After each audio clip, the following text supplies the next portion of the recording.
Vermi কম্পোস্টটা হয়ে যায় তখনই মানে যে কেঁচোটা কমে যায়। কোন দিকে চলে যায়? নিচের দিকে নিচে চলে যায় না, মানে জায়গাতে আমাদেরকে কাঁচা গোবর দিতে হয়, ওর ভিতরে তখন ঢুকে যায় আর সেখান থেকে অন্য জায়গায় পার করে নিতে হয় আমাদেরকে। ও আচ্ছা, এখান থেকে কেঁচোগুলো বাছাই করেন? জি, বাছাই করা যায়। তার মানে কেঁচো ধরার কিন্তু একটা কৌশল আছে দর্শক। ধরেন ভার্মি কম্পোস্ট যখন এই যে এরকম 4 দানার মতো হয়ে যাচ্ছে তখন কিন্তু কেঁচোগুলো বিভিন্ন জায়গায় ছড়িয়ে যাবে, তখন কিন্তু একটা একটা করে ধরা বা কালেকশন করাটা ওটার জন্য একটা মেশিন আছে একদম মেশিনের, হ্যাঁ আমার নিজের ওটা মেশিন আছে, ওইটা দিয়ে মানে যে চালানো হয়, এক কথায় যে বিদ্যুতের লাইনের সঙ্গে করাই দিলে মোটর আছে, ওটা ঘুরতে থাকে আর যেটা হয়ে গেছে সেটাই শুধু 4 দানার মতো ওটা পড়ে যাবে। আর কেঁচোগুলো তখন মারা যাবে না ওই মেশিনের মধ্যে? কেঁচোগুলো সামনের দিকে বের হয়ে আসবে। আর ডিমগুলো কি করেন? এই যে ডিমগুলো, তাই তো দেখতে পাচ্ছি, এই যে ডিম কি করেন?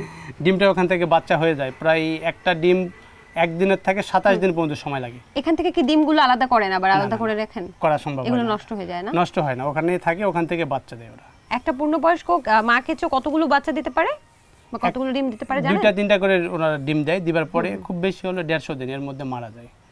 এরা যখন মারা যায় তখন ওইটা আবার ফিরে